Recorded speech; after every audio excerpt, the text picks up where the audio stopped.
Welcome back to Sledgehammer Horror, guys. I am Ken Sledge, and let's talk horror. Now, today I am joined by the amazing Anthony Brownlee. Anthony, how you doing today, man? Doing good, man. Doing good. It is an honor to finally make this happen. So, before we talk about why you're here, I would like for the people that don't know you to get to know you a little bit. You began your horror journey at the age of 5, which I think is amazing that you started so young because the best always do. Horror became more than just a genre; it became life, led to so many more things. You met this amazing group of people. You were writing short horror stories, short stories that turned into novels, and then you guys got the documentary about the fandom of A Nightmare on Elm Street fans called Fredheads, the documentary. Now, I want to start with the writing. When did you start writing? I want to say I started writing probably about around 7 or 8, around that time. Mhm. It honestly happened not too long after I saw the first Nightmare on Elm Street because that's the film that inspired me to write because that film like scared me so much that I wanted to create stories that would get the same reaction out of other people. So I Right. started pretty young, so around 7 or 8. Well, and that grew, like I said, that grew into a degree in writing and creative writing. So, where can people check out some of your short stories and some of your novels at? Well, the short stories are like probably in bins somewhere that I don't even know where they are now. That was like ages ago, but novel wise, all of my stuff is on Amazon. I'm on Facebook, Twitter, Instagram, TikTok, and pretty much all of my social media platforms have links that go directly to that Amazon page. Well, the good thing is you guys don't have to go far looking for any of those because not only do I have the Amazon links, but I have all of Anthony's social media links down in the description as well. So make sure you're following him on social media to stay up to date on all the things that he has coming up here in the future. And so you can check out that Amazon link so you can get your hands on some of the things that he's already done in the past. But also, we got to talk about Fredheads a little bit. Nightmare on Elm Street, obviously, a huge influence for you. What was the influence to actually make Fredheads, the documentary, happen? Pretty much, honestly, it all started with social media and just, meeting, the community. I didn't really know what I was doing when I first started into social media. But just being a horror fan, I just mostly drawn to that. And I just started meeting, certain people. And it honestly, or obviously was a Facebook relationship in the start. And then we started meeting each other at the conventions. Mhm. Um, and we would just, meet up and just, we would just make sure we saw each other at the next one and then the next one and the next one. And it just, blossomed into this, amazing friendship. And it really hit us that, because of this film, it's why we pretty much became friends. And a lot of us Right. started watching it, when we were kids. And it had like a great impact on us. And we decided we just wanted to tell that story, not just about, the fandom of A Nightmare on Elm Street, but, the fandom and the horror community in general. Okay. And where can people check out the documentary at? The documentary is actually you can buy the DVD on Amazon. You can watch it on Prime Video, and now you can watch it on Tubi. Awesome. And again, you don't have to go far looking for those links because they are all down in the description. So make sure you are checking out the documentary as well, so you can stay up to date on all this. So, you're a writer, you've done documentaries. Which do you prefer? Do you prefer like more like the documentary kind of storytelling or like the writing type of storytelling? I mean, I think I always prefer the writing type of storytelling, just because that was like my first love. Was writing. Um, just because it just leaves so much for the imagination, and you uh, just to create these worlds that that blossom from your own imagination, that you can you're basically the master of this this universe Okay. that you're creating, and you have those people's lives in your hands, like what they're going to do next. And but sometimes it actually sometimes the story actually starts to write itself, and you may be taking it down in one path, and then it says like, nope, we're going this way. And it's happened to Right. me a few times, and it's so weird when that happens. And it's something that can't be too explained too much. It's just something you have to experience, as a writer. Right. Well, and these are the things that obviously, like I said, Nightmare on Elm Street's had a huge impact on you to the point of that. But and we know that, you have the documentary, you have your books out, so people can check those out. And the reason we're here is to talk about your first horror movie. And this is going to be a major curveball, guys. You're not going to see this coming, but let's go back to the past, Anthony, and talk about what got you started in the horror genre, your first horror movie. And like I said, it's going to be a shock to you guys. Anthony, your first horror movie was A Nightmare on Elm Street. um, okay. So the thing is, like, obviously, this movie has had a huge impact on you, and having a guest like you is somebody that I love doing the podcast about, because I firmly, honestly, and I think the proof's in the pudding. If you would have never seen A Nightmare on Elm Street, you probably wouldn't be the person that you are today. Right. That's the impact that Nightmare on Elm Street had on you. So learning how horror started for people is super important to me, and especially someone who has taken it to the lengths that you have. I think it's absolutely incredible. So we know you were about 5 years old, but do you remember who you were with the first time you had seen it? Oh, absolutely. That was at my cousin's house, and their mom, who's my aunt, uh, decided to show it to us. So this was 1991, so it was on an old VHS tape recorded from like HBO. Like I'm talking about old school HBO, where the sign comes down from the sky, and that moderator comes on. It's like, Oh, yeah. this movie is rated R by the Motion Picture Association of time, like, old school, before it's remastered and everything. And it all happened because I think it might have been raining that day, and we couldn't go outside, and we were trying to find something to do, and she was just like, well, here, check this movie out. That's literally how it pretty much went. And it's one of those movies that really has stood the test of time. Like you said, to this day, we haven't had a new Nightmare on Elm Street movie in, almost, what is it, 10 years now? Yeah, Um, and tragedy. it's still, it still has the impact that it has. And especially that first movie, the OG 1984 Nightmare on Elm Street, is such an important movie. Anybody that knows me knows I've said it's one of the closest things to a perfect horror movie you can possibly get. I put a Nightmare on Elm Street and Psycho right neck and neck for how perfect a horror movie can be if you want to tell a great story, scare people, and keep people on the edge of their seats the whole time. Nightmare and Psycho are the two for me that I think are the cream of the crop. But which scene would you say it was that affected you the most from the OG Nightmare?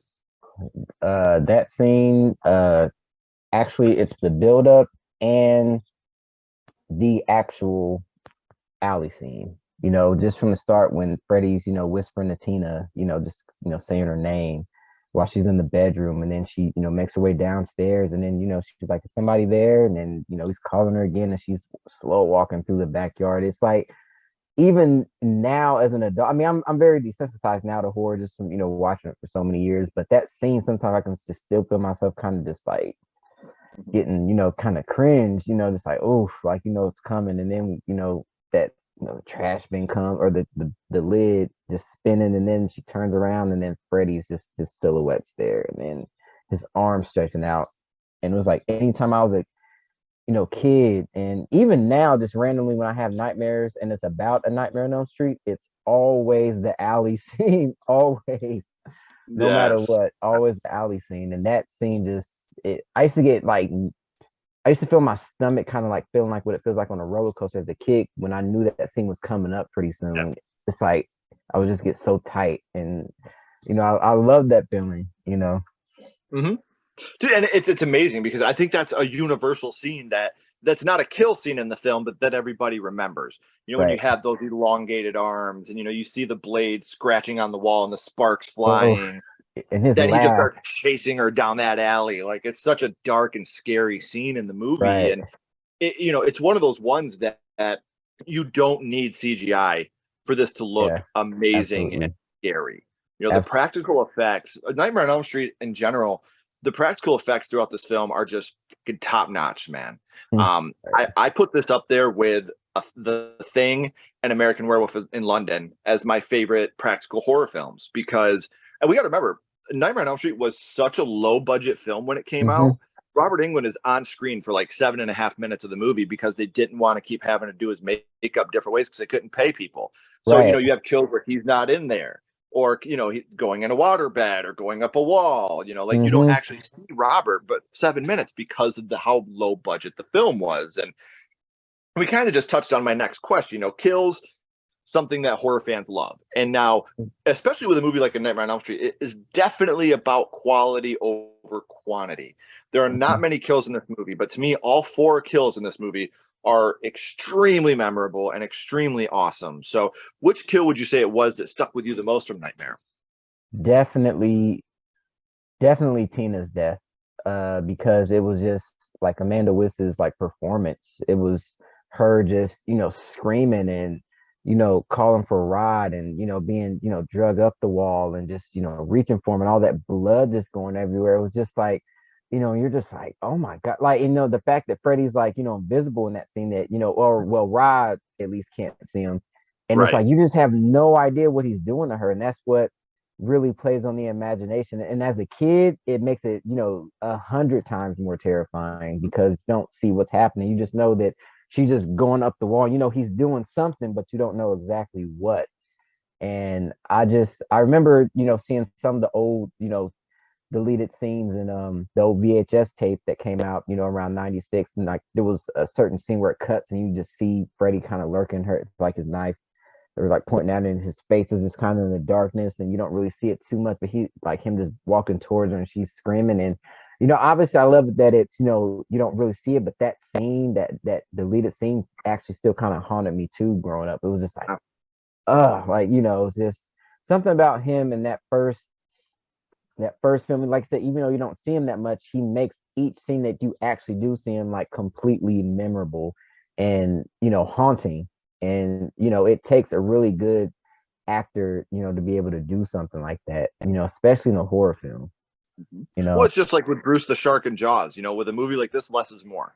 You right, know, right. we don't need to see Freddy in every scene to know that he is a terrifying, brutal, scary guy. And so when you do see him, it ups the ante a little bit because now you Yeah. finally have the boogeyman on screen. And Hmm. um, we talked about it a minute ago. The Nightmare on Elm Street franchise is huge now. We have a lot of movies in the franchise, and um, some are very good, some are not as well. But what movie in the franchise would you say is your favorite of the bunch? Actually, I always tell people when they ask me what my favorite like horror movie is, I always say Nightmare on Elm Street and Wes Craven's New Nightmare because it's both for me. It can never be one or the other. And it's literally been that way since I was probably about 9 or 10 years old when I did see New Nightmare. I didn't get a chance to see it in theaters. I honestly didn't get a chance to see any of the Nightmares in theaters because a few of them came out before I was born, and then the later ones came out just when I was like really really young. Um, but we rented New Nightmare, me and my cousins did, and just watching that film, I I just loved it. From even though I didn't quite get it, at that stage, being so young, I knew it was special. I knew there was something about that was special, that was really different. Because in that time I had seen like other horror movies and I had never seen a horror movie quite like New Nightmare.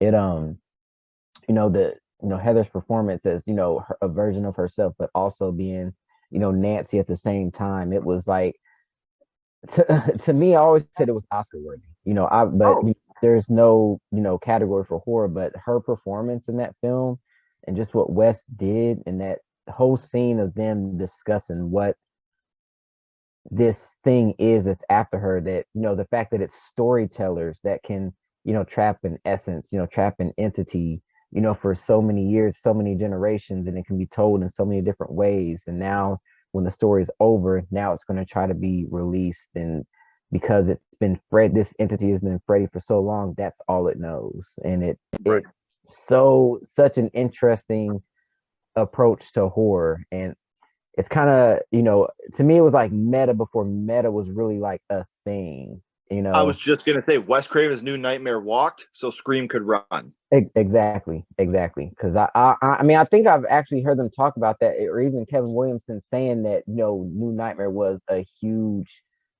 or had a huge impact on screen just because Well, of honestly, I'm glad that Wes Craven's New Nightmare bombed in the box office because with that bombing in the box office, that's why we got. I think if that would have been super, super successful, I don't think we would have gotten the Scream franchise. I think that he would have kept going with this type of meta-ness. But I don't get me wrong, I love New Nightmare. That's in my top 5 of the franchise easily, probably top 3 of the franchise.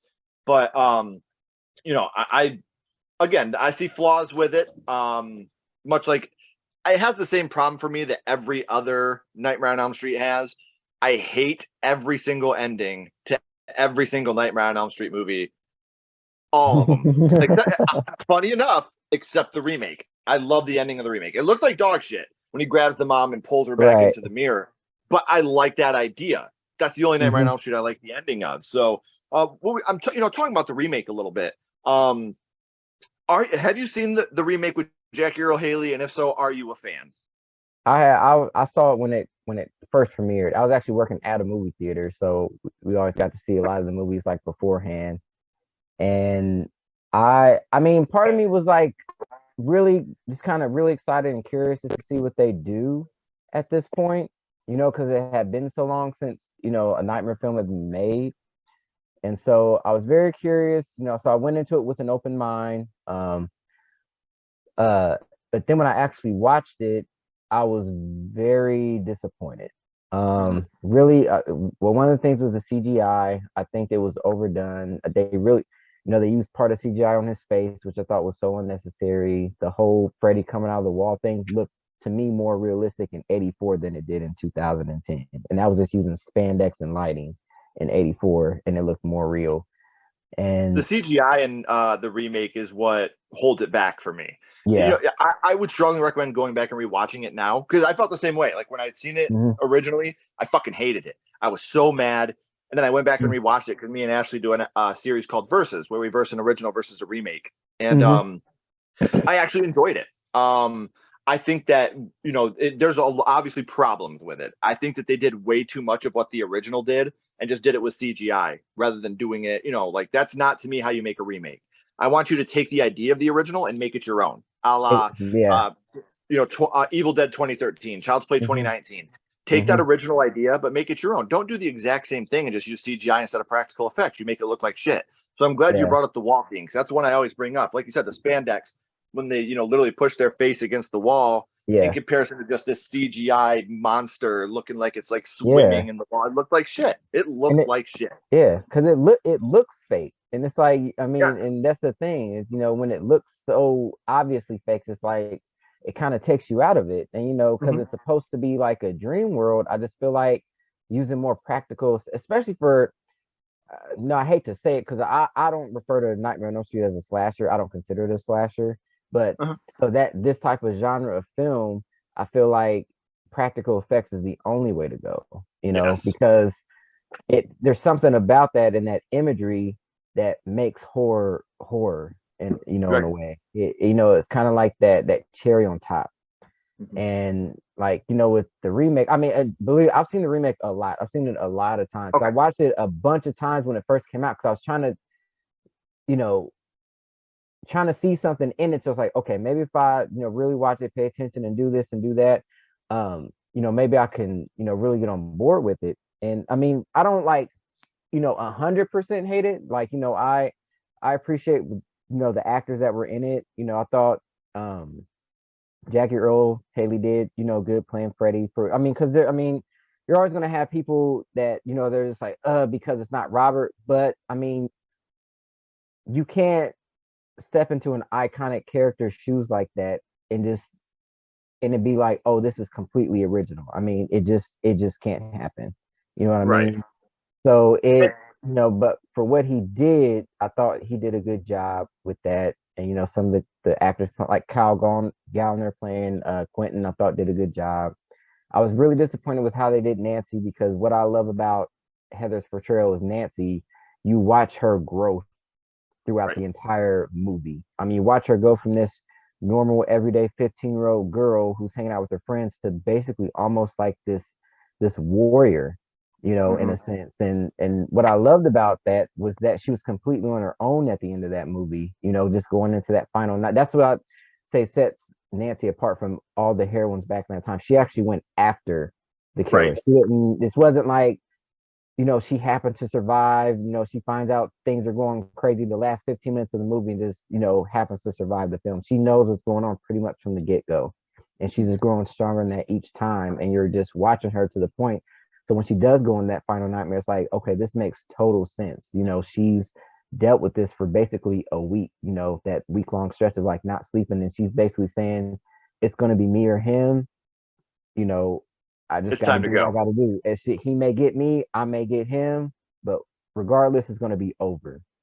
Right. And I love the Well, and fact that she's this young kid in this, because when you're in those elements, you see kids are usually like in the room safe, and it's mhm, the adults that are going out to, banish the evil that's, out there in the world. But this is a girl who's taking it upon herself to banish the evil when, mhm, like I said, because her room is no longer safe because the evil is in her dreams, it's in her bedroom, right. it's in her home, you Well, know. and one thing I will say, I love Heather Langenkamp. I think she's just a goddess. But in the remake, one thing I do love, because we're talking about things that we do like, I love that throat cut in the diner. Like that is one of the Oh best yeah, throat cuts I've ever yeah. seen in any film. Like it's so deep and so gnarly. And you're a big fan of the Nightmare franchise. So Mhm. have you seen that? You were talking about deleted scenes earlier. Have you seen the deleted scene from the OG 1984 where Mhm. they're talking about how Freddy killed Heather's younger sibling?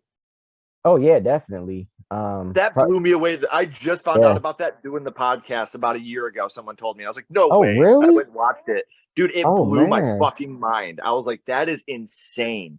Yeah, dude, there's a whole it happens down in when her mom's telling her about, Freddie and like why and all this, and you find out Mhm. that Glenn, Rod, and Tina all had siblings that were killed by Freddie.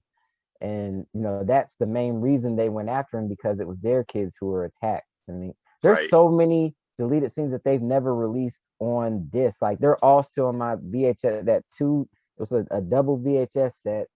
I mean, and one of my other favorite ones is when Nancy, like, she's falling like 1,000 feet in the air. It's supposed to be in that scene where she's calling out Freddie and she's like, "Come out and show yourself, you bastard!" And then he kind of Yeah. bumps into her and then she runs and then she jumps off that pyre and then lands in her yard.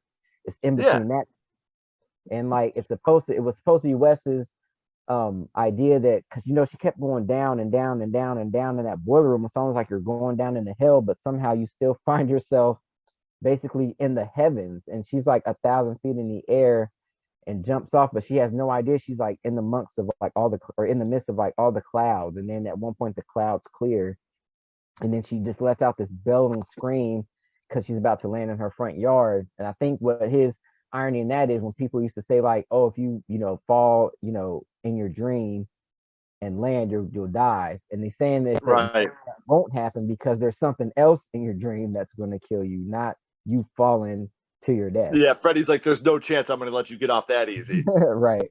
So yeah. I usually ask people, usually my buddy Ghostface is here and he asks people, what's your favorite scary movie? But you already told us that your favorite is Nightmare on Elm Street as well as Wes Craven's New Nightmare. But I'm gonna Mhm. have you step out of your comfort zone here for a second, Anthony. If you had to choose one horror movie, you're going on a vacation. You have to take one horror movie with you. It cannot be a Nightmare on Elm Street film. No movie in that franchise. What's the film that you're taking with you? Film that I would probably take with me, it'll probably surprise you, would probably actually be Hell Night, 1981. Ooh, very nice. That's Um, actually one of my all-time favorites next to Nightmare on Elm Street. Right. Well, and I did say this at the beginning, guys, but we're getting to the end of the third act. The credits are about to roll and the curtain's about to drop. But before that happens, I want to remind you, I have all of Anthony's social media links down in the description. So make sure you're following him to stay up to date on the things he's working on as well. But before I let you go, Anthony, we always bounce back to one last question. I Mhm. think I know the answer, but according to my script, I have to ask. We're going to bounce back to the OG Nightmare on Elm Street 1984. And what we're going to do is rank this movie on a skull count. Now, we're not ranking it on acting, production, score, direction, nothing like that. We're strictly ranking Nightmare on Elm Street on how much it affected you on your first viewings. So, 0 skulls being not effective, 5 being extremely effective. You can use half and quarter skulls anywhere in the middle. Anthony, what would your ranking of Nightmare on Elm Street be? Okay, so this will be 1 through 7, 1 through 10, or 1 through 5. I'm sorry, 1 through 5. 1 through 5.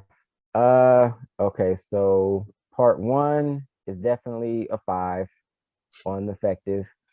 Part two would be, I would actually give that one a 5 too, because Freddy Mhm. was still very scary in part two. Yeah. Part three, I was about 8, and I would say that one probably hit at about a 4. Let's see, part four, probably more at a 3 for me with that. Mhm. More of the fact because uh Freddy at that point, I get, had become more the MTV Freddy, in Yeah. part four, why? So I would give part four a 3, part 5, I would probably give that one a 2, part 6, probably definitely a 1. I hate to say it, but it was more, it actually felt more like a parody of part 1 in a Right. sense. And then part 7, I give that a 4. Mhm. And then if we're going deep, Freddy versus Jason, I give that one a 1. Because that was more like action comedy horror to me. And Yeah. since remake, I give that one probably a 0, if that's okay. It's funny because my favorite, I think, when it comes to how they're made, the OG I think is the best one. Hmm. When it comes to the movie as a whole film, I think part 3 is probably the one that would get the most praise.